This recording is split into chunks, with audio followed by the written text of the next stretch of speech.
एक बंदे कोल बड़ा पैसा हा, बहुत पैसा ओहदे कोल, मगर ओहदे दिला विच चैन नहीं। उसी 24 घंटे पैसे दी गै फिकर रौंदी लगी दी, ते उह फिकर उसी अंदरे अंदरे लेई डुब्बी। उसी कोई ऐसी बीमारी लगी जेदा कुदा कोई इलाज नहीं।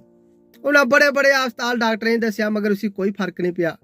ते लास्ट च ओह दुनिया दे सब तो बड़े हस्पताल च गया। उत्थे उन्हें डॉक्टरें ने दस्सिया, ते उत्थे भी डॉक्टरें उसी इयै गल आख्या, जी महाराज तुहाडे बचने दी कोई उम्मीद नहीं है, तुहाडे कोल समय बड़ा घट है। ते ओह बंदे ने आख्या, महाराज किन्ना गै समय मिगी दस्सो सही। तो डॉक्टरें आख्या, उन्हें आख्या ज्यादा तो ज्यादा अज दी रात सवेरे दा सूरज तुस खरा दिक्खी सको नहीं दिक्खी सको, एह् रब गै जानदा। बंदा बड़ा दुआस होया, घर आई जा। घर आया ते लाड़ी ने उसी पुछया, महाराज तुस की दुआस हो? तो उन्हें पूरी स्टोरी अपनी लाड़ी की सुनाई ते दवै बेइयै रोन लगी पे।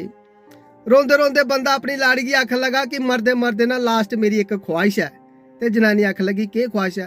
ते बंदा आखन लगा मेरी ख्वाहिश है कि अज पूरी रात बेइयै अस दवै ने गल्लां करगे।